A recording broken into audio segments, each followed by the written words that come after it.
He sat there in his very expensive $3,000 suit, laughing with his mean lawyer, pointing at the empty chair next to his wife. Keith thought the divorce was already finished. He thought taking away all of Grace's money meant she would give up. He even told the judge she was too dumb to get a lawyer. But Keith forgot one important thing about Grace's past, specifically who her mother was. When the courtroom doors opened and she walked in, Keith's smile didn't just disappear. All the color drained from his face. You are about to see the most amazing courtroom takedown in history. The air inside courtroom 304 of the Manhattan Civil Courthouse was stale, smelling a little like floor wax and old paper. It was the smell of things ending.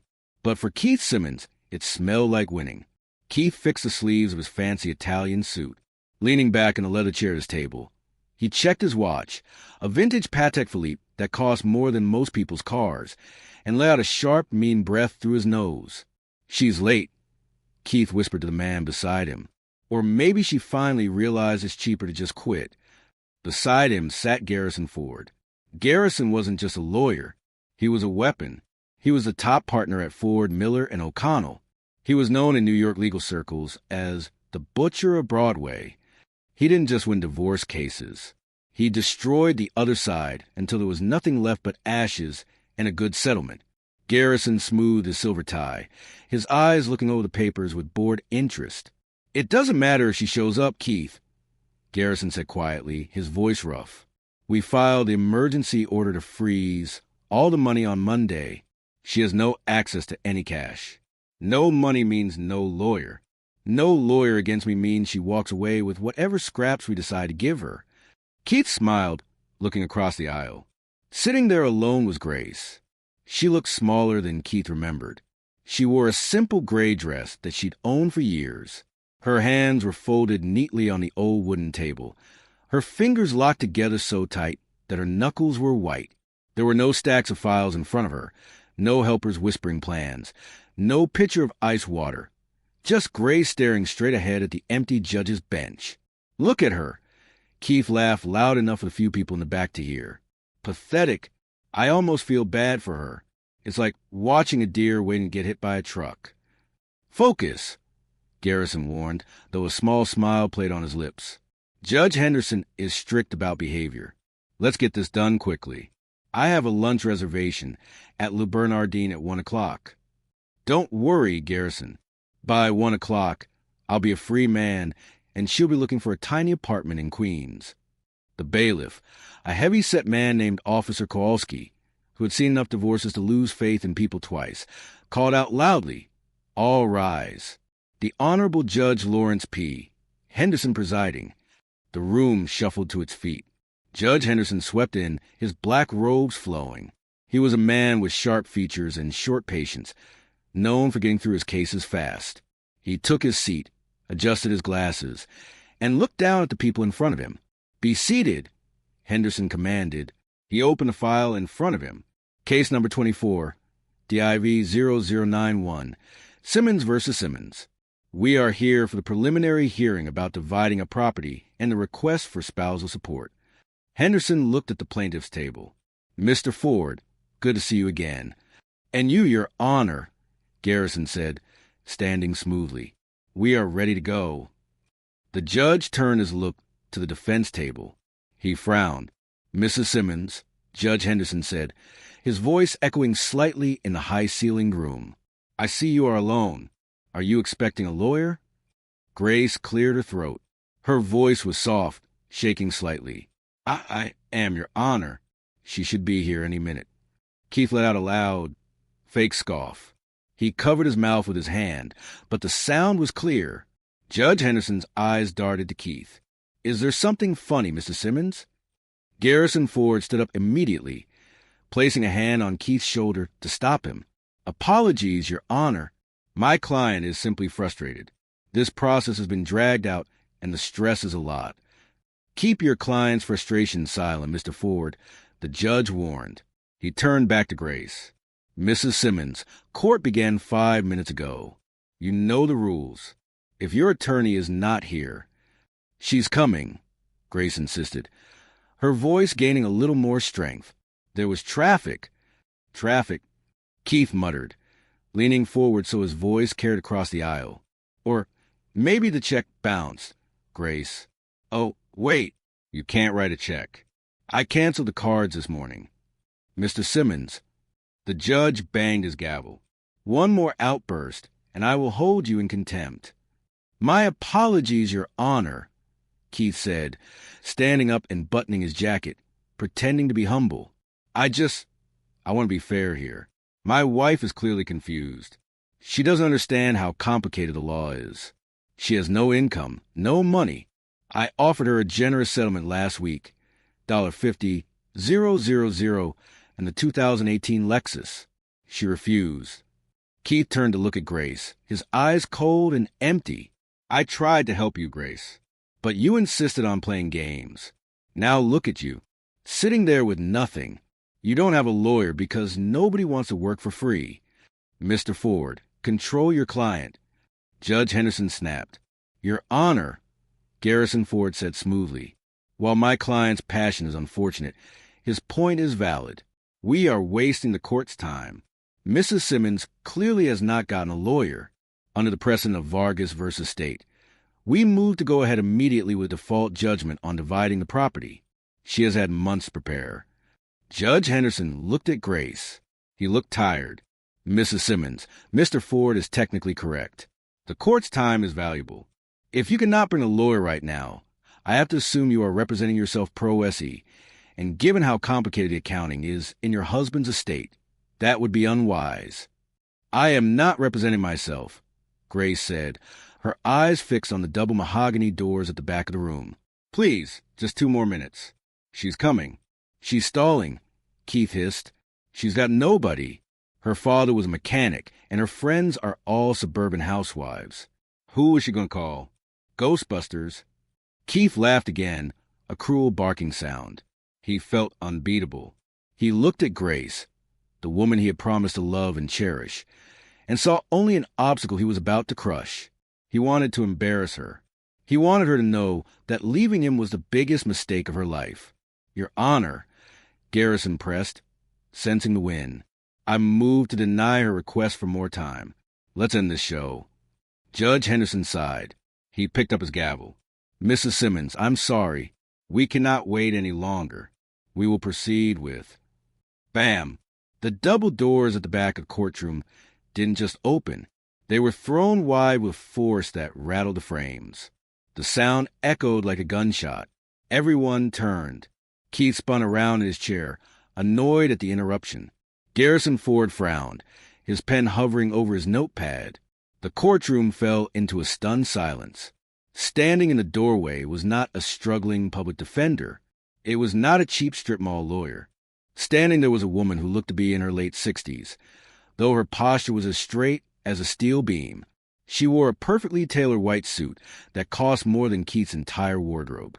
Her silver hair was cut into a sharp, terrifyingly precise bob. She wore dark sunglasses, which she slowly removed, revealing eyes of piercing icy blue, eyes that stared down senators and CEOs. Behind her walked 3 younger lawyers, all carrying thick leather briefcases, moving in AV formation, like fighter jets escorting a bomber. The woman didn't rush. She walked down the center aisle, the click of her heels sounding like a metronome, counting down Keith's remaining time on Earth. Garrison Ford, the butcher of Broadway, dropped his pen. His mouth opened slightly. His face, usually a mask of confidence, went pale. No, Garrison whispered, a real tremor in his voice. That's impossible. Who is that? Keith asked, confused by his lawyer's reaction. Is that her mom? Grace's mom is dead. She told me she was an orphan. The woman reached the defense table. She didn't look at Grace. She didn't look at the judge. She turned slowly and looked directly at Keith Simmons. She smiled, but it wasn't a nice smile. It was a smile a shark gives before it attacks. Sorry I'm late, she said, her voice smooth, cultured, and projecting to every corner of the room without a microphone. I had to file a few motions with the Supreme Court about your finances, Mr. Simmons. It took longer than expected to list all your secret offshore accounts. Keith froze. Judge Henderson leaned forward, his eyes wide. Counselor, state your name for the record. The woman placed a gold business card on the stenographer's desk. She turned to the judge. "Catherine Bennett," she said, "senior managing partner at Bennett Crown and Sterling of Washington, D.C. I am entering my appearance as counsel for the defendant." She paused and looked at Keith again and added, "I am also her mother." The silence that followed Catherine Bennett's introduction was complete. It was the kind of silence that usually follows a bomb blast. Keith Simmons blinked, his brain trying to process the information. "Mother?" he stammered, looking from the imposing woman in white to his trembling wife. "Grace, you said your mother was... You said she was gone." Grace finally looked up, her eyes wet, but her chin high. "I said she was gone from my life. Keith, I didn't say she was dead. We were estranged until yesterday." "Estranged," Catherine Bennett repeated, the word rolling off her tongue like a verdict. She moved around the defense table, taking the chair beside Grace. She didn't hug her daughter. Not yet. This was business. She placed a heavy briefcase on the table and snapped the latches open. "Grace left home 20 years ago to escape the pressure of my world. She wanted a simple life. She wanted to be loved for who she was, not the Bennett name." Catherine turned her gaze to Garrison Ford. The opposing lawyer was currently trying to make himself look smaller in his chair. "Hello, Garrison," Catherine said pleasantly. "I haven't seen you since the Oracle Tech merger litigation in 2015. You were barely an associate then, weren't you? Fetching coffee for the real lawyers." Garrison Ford cleared his throat, his face turning a deep red. "Ms. Bennett, it is an honor. I didn't know you were admitted to the bar in New York." "I am admitted to the bar in New York, California, D.C., and before the International Court of Justice in Hague," she replied, not breaking eye contact. "I generally handle constitutional law and multi-billion-dollar corporate mergers. But when my daughter called me weeping, telling me that a mid-level marketing executive with Napoleon complex was bullying her," Catherine paused, letting the insult land. "I decided to make an exception." "Objection!" Keith yelled, standing up. Panic was starting to set in. Personal attack. "Who does she think she is?" "Sit down, Mr. Simmons." Judge Henderson barked. The judge looked at Catherine with a mix of respect and fear. Everyone in the legal world knew the name Catherine Bennett. She was known as the Iron Gavel. She had argued 14 cases before the U.S. Supreme Court and won 12. She was a legend. "Ms. Bennett," Judge Henderson said, his tone respectful, "while your reputation precedes you, we are in the middle of a hearing about dividing property. Mr. Ford has filed a motion for default judgment." "Yes, I saw that motion," Catherine said, pulling a file from her briefcase. It was cute, sloppy but cute. She stood up and walked toward the bench, handing a thick stack of documents to the bailiff to give to the judge. She dropped a duplicate stack onto Garrison Ford's desk with a heavy thud. "Mr. Ford claims my client has no assets and no lawyer. That is now wrong. Furthermore, Mr. Simmons claims that the property in question, the penthouse on Fifth Avenue, the house in the Hamptons, and the portfolio at Goldman Sachs, are his sole property, protected by a prenuptial agreement signed 7 years ago. That prenup is ironclad." Keith shouted, "She gets nothing. She signed it." Catherine turned to Keith. She took off her glasses again. "Mr. Simmons, do you know who wrote the standard template for the spousal coercion clause used in the state of New York?" Keith blinked. "What?" "I did," Catherine said softly. "In 1998, I drafted the legislation that defines exactly what counts as coercion when signing a marital contract." She tapped the document on Garrison's table. "And according to the sworn statement my daughter provided this morning, you threatened to kill her cat and cut off her access to her sick grandmother's nursing home funds if she didn't sign that paper the night before the wedding." The courtroom gasped. "That's a lie." Keith screamed, his face turning purple. "She's a liar. We also have the text messages from that night," Catherine continued, her voice rising just enough to cut through his shouting. "Recovered from the cloud server you thought you wiped. Exhibit C, Your Honor." Judge Henderson flipped to Exhibit C. His eyebrows shot up. Garrison Ford was flipping through the pages frantically. Sweat was forming on his forehead. "Your Honor, we We haven't had time to review this evidence. This is an ambush. An ambush? Catherine laughed. It was a terrifying sound. Mr. Ford, you try to default judgment a woman with no lawyer while your client mocked her to her face. You don't get to complain about fairness. Now, let's talk about the finances. Catherine turned back to the gallery, addressing the room as if she were teaching a class of law students. Mr. Simmons claims his net worth is roughly $8 million, a respectable sum for a man of his limited talents. Keith looked like he was about to have a stroke. However, Catherine said, pulling out a second, thicker binder, my team of forensic accountants, who, by the way, usually track terrorist financing for the Pentagon, spent the last 12 hours tracing the complicated web of shell companies Mr. Simmons set up in the Cayman Islands and Cyprus. She dropped the second binder. Thud. It appears, Your Honor, that Mr. Simmons has been secretly moving marital assets into a holding company called Apex Ventures for 5 years. The total amount hidden is not $8 million. Catherine leaned in close to Keith, her face inches from his. It's $24 million. And since you failed to disclose it on your financial affidavit signed under penalty of perjury this morning.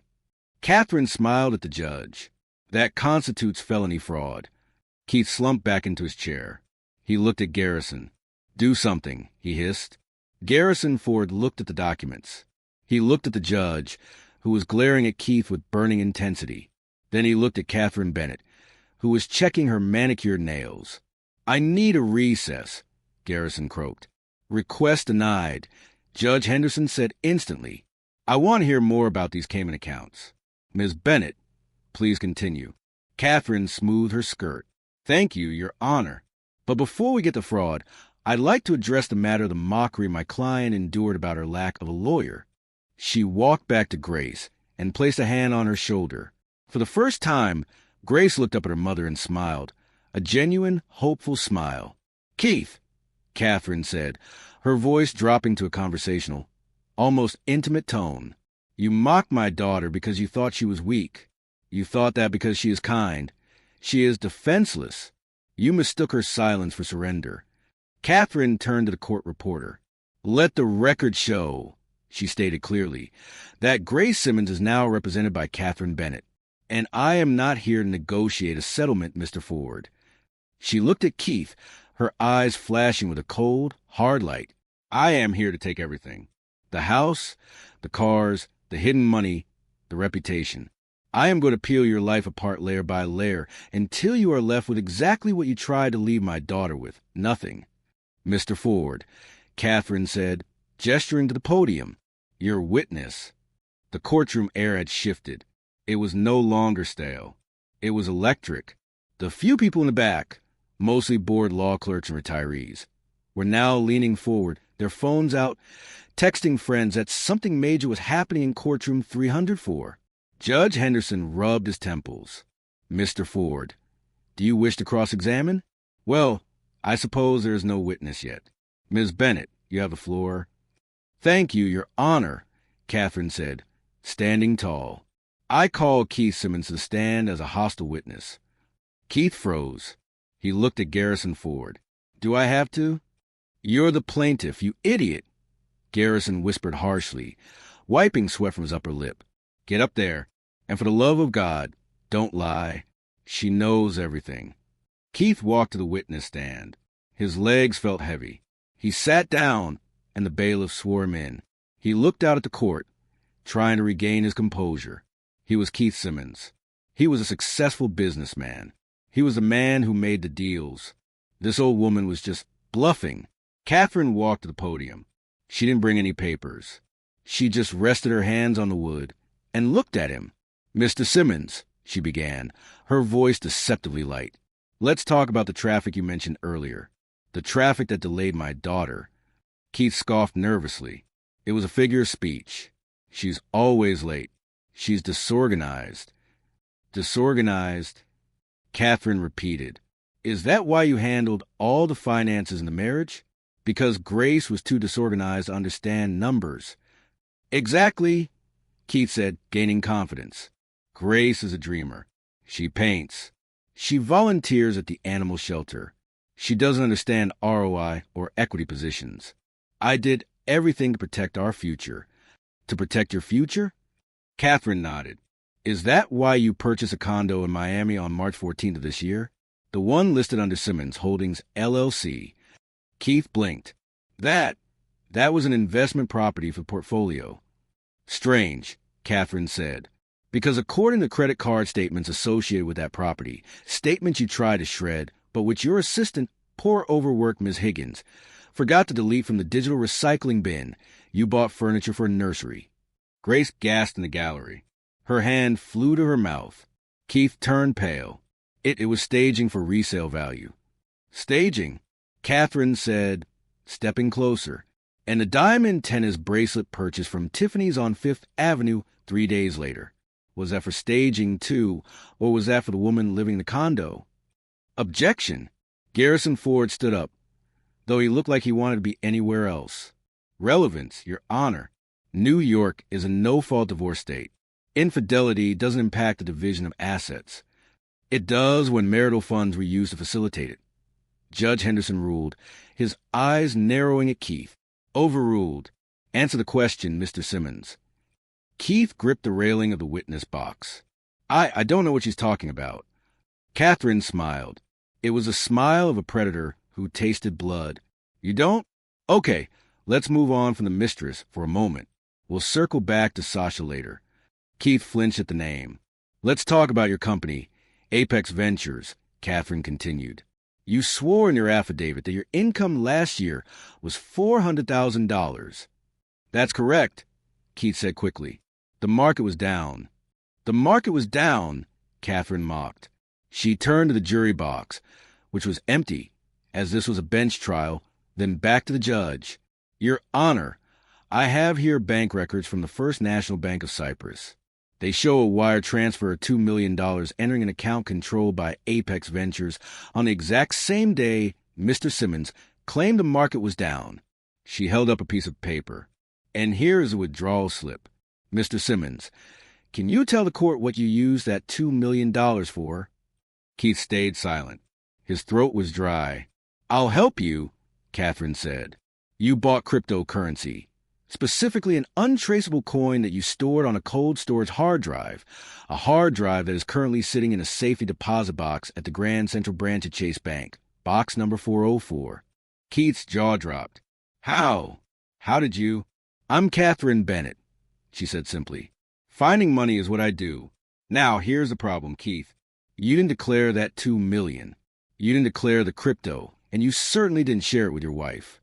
Catherine leaned in, her voice dropping to a whisper that carried across the silent room. You mocked my daughter for not having a lawyer. You thought she was stupid. But the only stupid thing in this room, Keith, is thinking you could steal $2 million, hide it in a box, and then parade your girlfriend around Miami while my daughter clipped coupons to buy groceries. I didn't steal it. Keith shouted, cracking under the pressure. It's my money. I earned it. She just sat at home painting stupid pictures. She didn't contribute anything. Why should she get half of my genius? The courtroom went dead silent. Judge Henderson looked at Keith with pure disgust. Mr. Simmons, did you just admit on the record that the money exists and that you intentionally hid it to prevent your wife from receiving her fair share? Keith looked at the judge, then at Garrison. Garrison had his face buried in his hands. Keith stammered. No further questions for this witness, Catherine said, turning her back on him. She walked back to the table and sat down next to Grace. Grace was crying silently. Catherine reached out and took her daughter's hand, squeezing it tight. It's okay, Catherine whispered. He's done. Garrison Ford was a man who prided himself on survival. He had navigated the dangerous waters of New York high society, divorces, for 20 years. He knew when to fight, when to settle, and most importantly, when to cut a rope to save his own neck. As Keith Simmons stumbled down from the witness stand, looking like a man who had just gone 12 rounds with a heavyweight boxer, Garrison was already doing the mental math. Keith had just admitted to perjury and fraud in open court. The judge was furious, and sitting across the aisle was Catherine Bennett, a woman who had the power to not only win this case, but to file ethics complaints that could strip Garrison of his license. Garrison, Keith hissed as he collapsed into his chair. Fix this. Do something. Object to the hard drive evidence. Say it was obtained illegally. Garrison didn't look at his client. He began packing his briefcase. What are you doing? Keith asked, panic rising in his voice. Garrison stood up. He buttoned his jacket. Your Honor, Garrison said, his voice steady. At this time, I must respectfully move to withdraw as counsel for the plaintiff, Mr. Simmons. Keith's eyes bulged. What? You can't quit. I paid you a $50,000 retainer. Mr. Simmons, Judge Henderson said, peering over his glasses. We are in the middle of a hearing. This is highly unusual. Your Honor, Garrison continued, choosing his words carefully to avoid violating privilege while saving his own skin. An ethical conflict has arisen that makes it impossible for me to continue representing this client. As an officer of the court, I cannot support perjury. Based on the testimony my client just gave, my continued representation would compromise my professional obligations. Translation, he lied, he got caught, and I'm not going down with him. You coward, Keith screamed. He lunged at Garrison, grabbing the lawyer's lapel. I pay you. You work for me. Bailiff. Judge Henderson shouted. Officer Kowalski moved with surprising speed for a big man. He grabbed Keith by the back of his expensive suit and slammed him back into his chair. Sit down and shut up, or you're going to a holding cell, Kowalski growled. Keith sat, breathing heavily, his tie askew. He looked around the room. He was alone, truly alone. Judge Henderson looked at Garrison. Mr. Ford, I am not granting your withdrawal at this moment. You will sit there and you will ensure your client's rights are protected until this hearing concludes. After that, you can file whatever motions you want, but you are not leaving this courtroom. Garrison's face fell, but he nodded. Yes, Your Honor. He sat down, moving his chair a distinct 2 feet away from Keith. Catherine Bennett watched this display with cool detachment. She stood up again. Your Honor, she said, since Mr. Simmons's counsel is still present, albeit reluctantly, I would like to call my next witness. This witness goes to the issue of character, specifically regarding Mr. Simmons's petition for spousal support, which, I might add, he had the audacity to file against my daughter. Call your witness, the judge said, sounding exhausted. I call Sasha Miller, Catherine said. Keith's head snapped up. No, he whispered. She wouldn't. The doors at the back of the courtroom opened again. A young woman walked in. She was stunningly beautiful, wearing a modest navy dress. She looked terrified. She walked past Keith without looking at him. Keith reached out his hand. Sasha, baby, don't. She flinched away from him as if he were radioactive. Sasha took the stand. She was sworn in. Miss Miller, Catherine said gently, thank you for coming. I know this is difficult. Can you tell the court your relationship to the plaintiff, Keith Simmons? Sasha took a shaky breath. I was his girlfriend for the last 2 years. Was? Catherine asked. Yes, Sasha said, her voice gaining strength. I broke up with him this morning. Why did you break up with him this morning, Miss Miller? Sasha looked at Keith. Her eyes were filled with tears, but also with anger. Because, she said, her voice trembling, because Miss Bennett showed me the text messages Keith sent to his other girlfriend in Chicago. The courtroom erupted. Even the judge looked shocked. Order! Judge Henderson banged the gavel. Order! Keith looked like he was going to be sick. Ms. Miller, Catherine continued, unfazed by the noise. Did Mr. Simmons ever discuss his wife, Grace, with you? All the time, Sasha said. He told me she was crazy. He said she was a burden. He said, she paused, looking at Grace with pity. He said he was going to destroy her in court. He bragged about it. He said he was going to leave her with nothing just for the sport of it. He called it taking out the trash. Grace covered her face with her hands, sobbing quietly. He told me, Sasha continued, her voice rising, that he had a lawyer who was a killer and that Grace was too stupid to fight back. He said he was going to make her homeless, so she would have come crawling back to him, begging for help. He said he wanted to own her. Catherine let the words hang in the air. They were ugly. They were cruel, and they were the final nail in Keith's coffin. "Thank you, Miss Miller," Catherine said softly. No further questions. Catherine turned to Garrison Ford. Cross-examination? Garrison looked at Keith, who was staring at the table, defeated. Garrison looked at the judge. "No questions, Your Honor."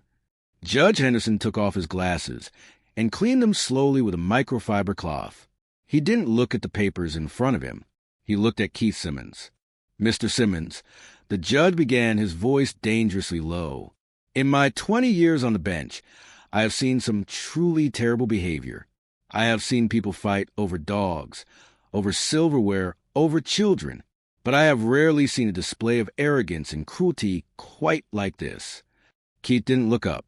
"You came into my courtroom," the judge continued, his voice rising, "and you mocked the judicial process.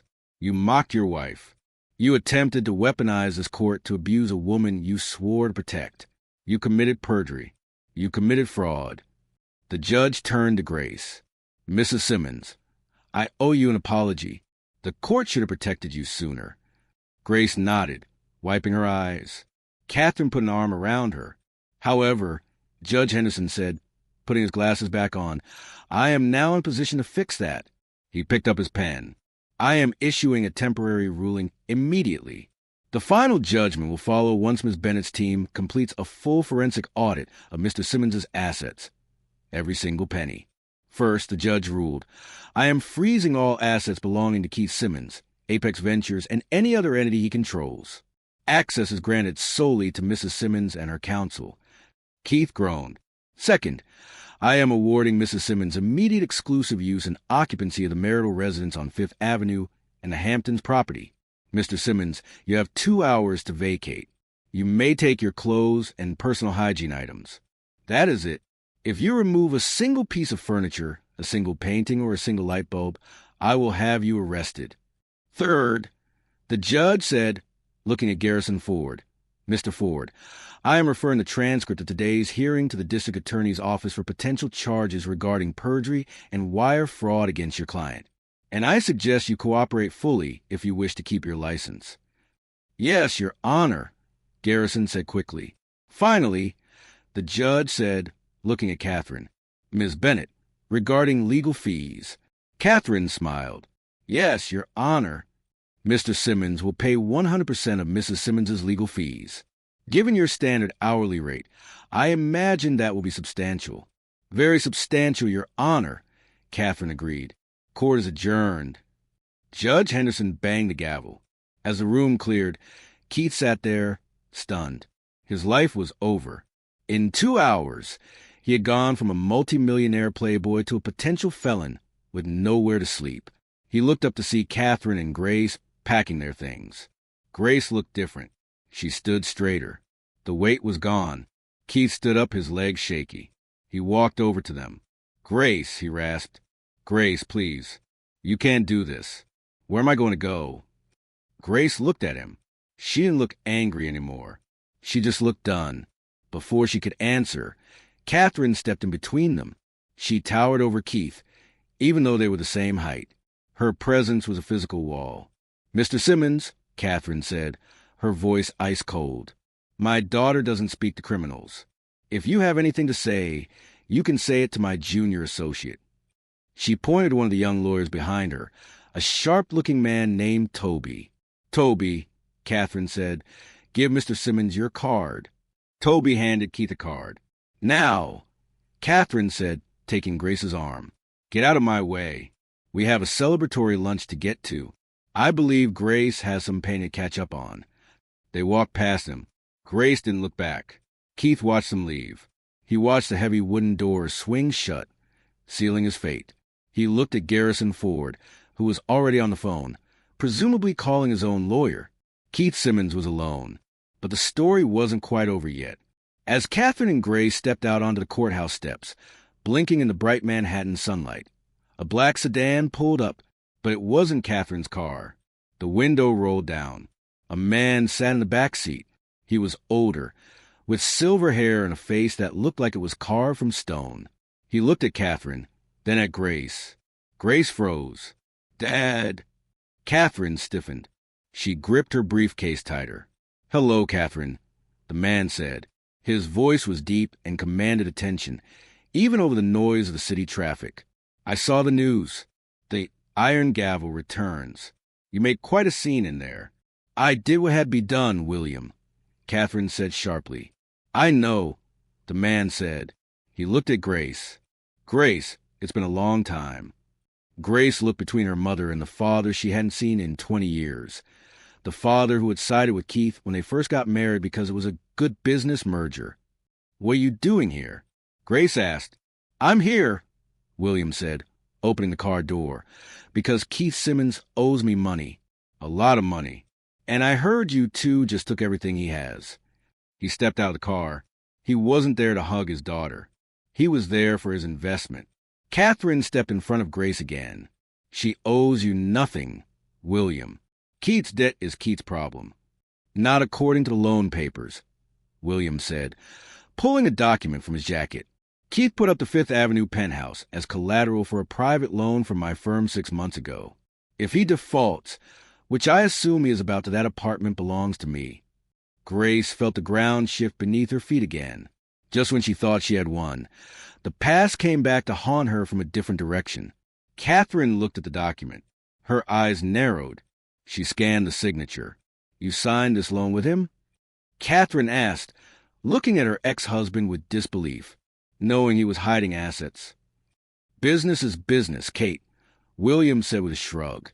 "I didn't know he was hiding it from you. I just knew he needed cash. And now I'm calling the note due today." He looked at Grace. "I'm sorry, sweetheart, but that apartment is mine. You'll have to find somewhere else to stay." Grace felt the tears returning. She had just won her home back, only to lose it to her own father in the parking lot. Catherine looked at William. Then she looked at the document again. A slow, dangerous smile spread across her face. The same smile she had given Keith right before she destroyed him. "Oh, William." Catherine chuckled darkly. "You really should have read the fine print on the deed before you loaned him that money." William frowned. "What?" "Part 6 is going to be interesting," Catherine whispered to herself. The street noise of Manhattan seemed to fade away, leaving only the tension between the three family members standing on the sidewalk. William stood by his sleek black car, holding the document that threatened to undo everything Catherine had just achieved inside the courtroom.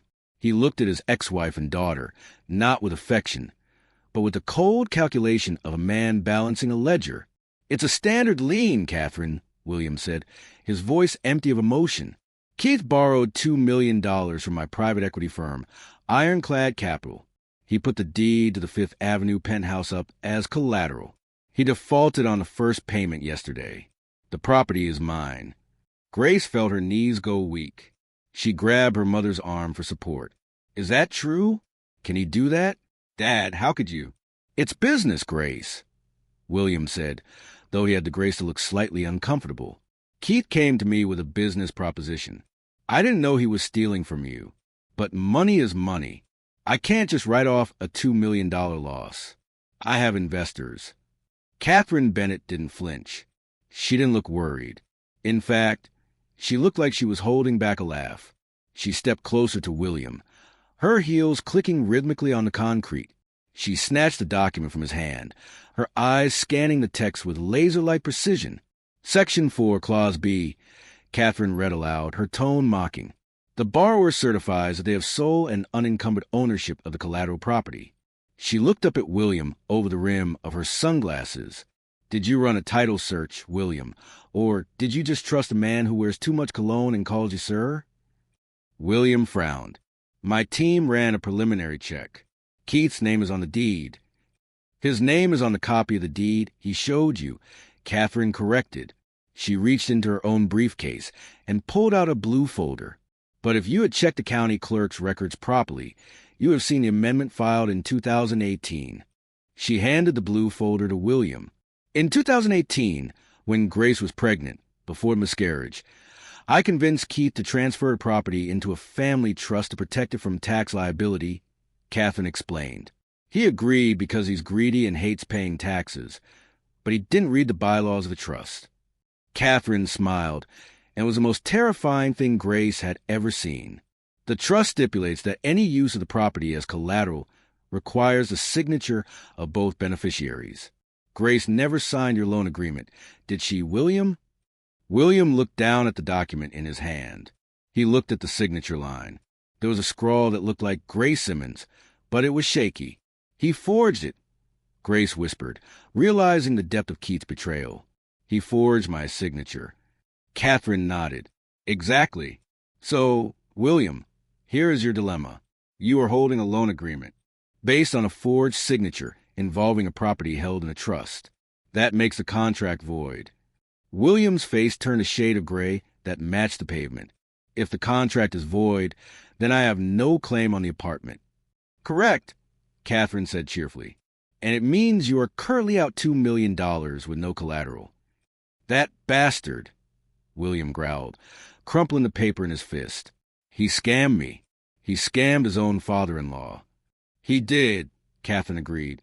And if you try to evict Grace, I will sue Ironclad Capital for predatory lending and accepting forged documents. I'll tie your firm up in litigation for so long, your grandchildren will be the ones settling the case. She stepped closer, her voice dropping to a whisper. Or you can do the right thing for once in your miserable life. William looked at Catherine, then at Grace. He saw the adult woman his daughter had become. He saw the strength in her jaw, a strength she had inherited from her mother, not him. What do you want? William asked. Walk away, Catherine said. Go after Keith personally for the debt. Garnish his wages. Take his watch. I don't care, but the apartment stays with Grace. And you apologize to her. William hesitated. He was a proud man, but he was also a businessman who knew when he had been outmaneuvered. He sighed, a long, deflating sound. He turned to Grace. Grace, he said, his voice gruff. I didn't know about the forgery. I shouldn't have done business with him. I'm sorry. Grace looked at her father. Years ago, she would have begged for his approval. Now she just felt a distant pity for him. It's okay, Dad, she said softly. You can go now. I have a lunch date with my lawyer. William nodded once, stiffly. He got back into his car. The door slammed shut and the vehicle merged into the traffic, disappearing into the city. Catherine watched him go, then dusted off her hands as if she had just taken out the trash. Well, Catherine said, turning to Grace with a warm, genuine smile. That's handled. Now about that lunch. I'm starving, and I believe we have 20 years of catching up to do. Grace looked at her mother. The woman she had feared, the woman she had run away from, had just saved her life. Grace stepped forward and wrapped her arms around Catherine. Catherine stiffened for a second. She wasn't used to hugs. But then she relaxed, hugging her daughter back fiercely. I missed you, Mom. Grace wept into her shoulder. I know, Catherine whispered, her voice thick with emotion. I missed you, too, sweetheart. I'm not going anywhere this time. 3 months later, the gallery in Chelsea was packed. Waiters circulated with trays of champagne and hors d'oeuvres. The lighting was perfect, illuminating the large, vibrant canvases hanging on the white walls. The exhibition was titled Rebirth. Grace stood in the center of the room, wearing a stunning red dress that fit her perfectly. She held a glass of sparkling water, laughing with a group of art collectors who were fighting over the price of her centerpiece painting. The painting, titled The Gavel, depicted a stylized courtroom scene. In the center was a figure of light, breaking through chains of darkness. It was powerful, raw, and undeniably brilliant. It's magnificent, Grace, a collector said. Sold. I don't care about the price. Grace smiled. Thank you. It means a lot to me. From the corner of the room, Catherine Bennett watched with pride. She was sipping a martini, looking elegant as always. She wasn't just a lawyer anymore. She was a grandmother-to-be to Grace's new adopted kitten and a constant presence in Grace's life. Catherine checked her phone. She had a notification. It was a news alert from the Wall Street Journal. Disgraced executive Keith Simmons sentenced to 5 years for wire fraud and embezzlement. Catherine tapped the article. There was a picture of Keith. He looked terrible. His hair was thinning. He hadn't shaved, and he was being let out of a courthouse in handcuffs. The article detailed how his own lawyer, Garrison Ford, had testified against him in exchange for immunity. It mentioned the millions he had stolen, the forgery of his ex-father-in-law's documents, and a hidden cryptocurrency that the FBI had seized from the safety deposit box. He had lost everything: the money, the women, the reputation, and his freedom. Catherine smiled, swiped the notification away, and put her phone in her purse. She didn't need to read the rest. She had been in the front row for the sentencing earlier that day. She walked over to Grace. "You have a red on every painting," Catherine noted. "You're sold out." "I can't believe it," Grace said, her eyes shining. "Mom, thank you for everything. If you hadn't walked through those doors, you would have found your way eventually," Catherine said. "You're stronger than you think, Grace. You survived him for 5 years. I just helped you finish the fight." The gallery door opened and a gust of wind blew in. A man stood there. It wasn't Keith. He was currently being processed at Rikers Island. It was Toby, the junior associate from Catherine's firm. He looked excited. He walked straight up to them. "Ms. Bennett, Grace," Toby said, breathless. "Sorry to crash the party, but the settlement check from the sale of the Hamptons house just cleared, and, well, you need to see this." He handed Grace a tablet. On the screen was a bank account balance. It was a result of the liquidation of Keith's remaining assets, plus the punitive damages a court had awarded Grace for emotional distress and financial abuse. The number was staggering. Enough to ensure Grace never had to worry about money again. Enough to open her own studio. Enough to start the foundation for domestic abuse survivors she had been dreaming about. Grace looked at the number, then at her mother. "It's over," Grace said softly. "It's really over." "No," Catherine corrected, clinking her glass against Grace's. "It's just beginning." Outside the gallery, the city lights twinkled. Somewhere in a cold cell, Keith Simmons was realizing that the woman he called stupid and weak had just become the architect of his destruction. He had made the classic mistake of a narcissist. He thought that because Grace was quiet, she had nothing to say. He forgot that the loudest storms often begin with a drop in pressure, a shift in the wind, and a silence that screams danger. And he certainly forgot that while a wife might try to forgive, a mother never forgets. Grace turned back to her guests, her laughter ringing out clear and free. She was no longer the woman in the gray dress staring at an empty table. She was Grace Bennett Simmons, artist, survivor, and daughter of the Iron Gavel, and she had a lot of painting left to do. Keith Simmons learned the hard way that silence isn't weakness. It's just a pause before the reload. He thought he could strip Grace of her dignity just because he controlled the bank accounts. But he underestimated the unstoppable force of a mother's love mixed with a top-tier legal degree. Grace didn't just win her freedom. She reclaimed her voice, her art, and her life, leaving Keith with nothing but a prison jumpsuit and a lifetime of regret. If you enjoyed this story of karma, justice, and the ultimate courtroom smackdown, please hit that like button. It really helps the channel grow. Don't forget to share this video with someone who needs a reminder that the underdog can win. And subscribe so you never miss a new story. Thanks for watching, and remember, be careful who you mock, because you never know who is about to walk through that door.